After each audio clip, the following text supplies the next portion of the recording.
All right, now let's talk about some of the symptoms for schizophrenia, so that when we see someone out there, we don't quickly judge and say this person is mad or this person is crazy, but look at those symptoms and help them, find help and find treatments. Yes.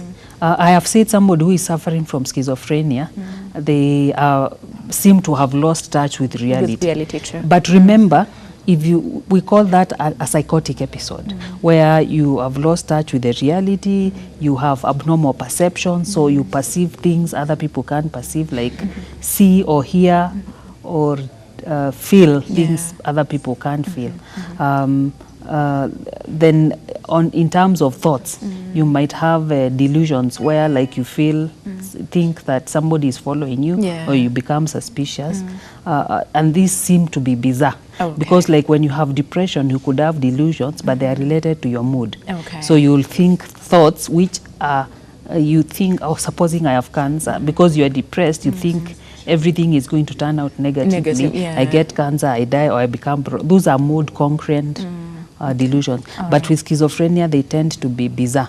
And we also have the negative symptoms where the person loses motivation, their affect is flat, they don't show emotions, and they don't, they're not able to plan for their future and all that. So we have both positive and negative symptoms. Okay. Yes. So what does positive mean exactly, or negative? Because when you talk about negative symptoms, someone might be like, oh, so negative, does that mean I do not have schizophrenia? No. The positive that's and a medical term and we cognitive. use. That's a medical term we use. And positive means these are things which will distract other people. Okay. You will see. And you will, if I'm talking to myself, or like you said correctly, that I am not actually talking to myself. I'm conversing with somebody who is talking to me. There's a voice I'm hearing, and there are people I'm seeing. So I'm actually not talking to. So if I'm talking to myself, I appear to be talking to myself, or I become violent, or I become, although not everybody who has schizophrenia becomes violent. I was actually about to ask the same. But yes, or I have abnormal thoughts, which I seem to talk about bizarre things. Like somebody would say, I was not born, I just landed from the moon, and they believe that. So those are very bizarre things. So those are positive, are the symptoms which will actually maybe disrupt other people. But negative means that you're actually not moving on with your life. Like you are not showing any emotions, you are not planning for your life, you have no motivation. If you are left alone, you'll just sit in one place the whole day. So that's how we use the term positive and negative. Positive, it doesn't mean one is good. They are both equally very bad. I mean, equally bad, but the reason why we categorize like that is because the medications, if you have more of positive symptoms, then there are medications which will do better that. And if you're more of negative symptoms, there are medications which will do that. But I need to correct that.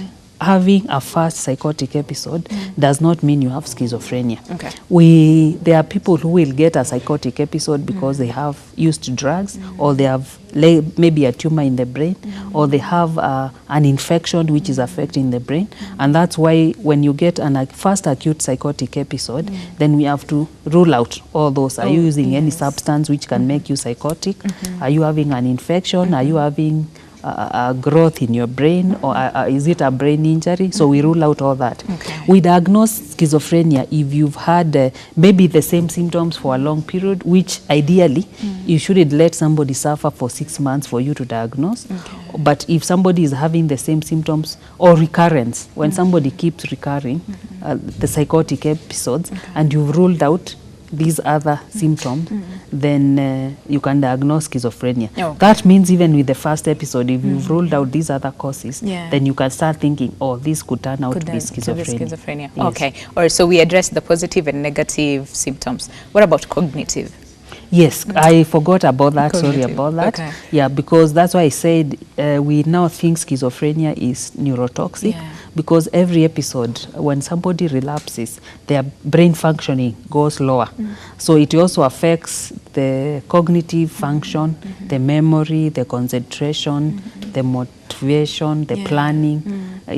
So all that is also affected. It's also affected, and this lies under cognitive. Yes. Okay. Now, when we talk about the first episode, and like we said, not every first episode, first acute psychotic episode, exactly means that this person has schizophrenia. So when it comes to the diagnosis for the same, what exactly happens? Like, how do you check out and rule out some of this to ensure that now we have ruled out everything else and we can ascertain that this person has schizophrenia? Yes, it's a diagnosis of exclusion. Okay. So we will check out for substance use, we'll test for substance use, we will check for infections, we'll check for biochemical imbalances, we will check your brain, whether using a CT scan or an MRI, and we will check even hormones, like thyroid, like to just be sure.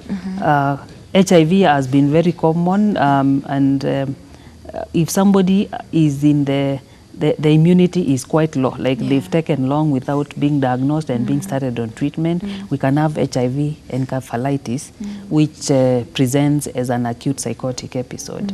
So we need to rule out all those others before we can then tell this is schizophrenia. Okay. Yes.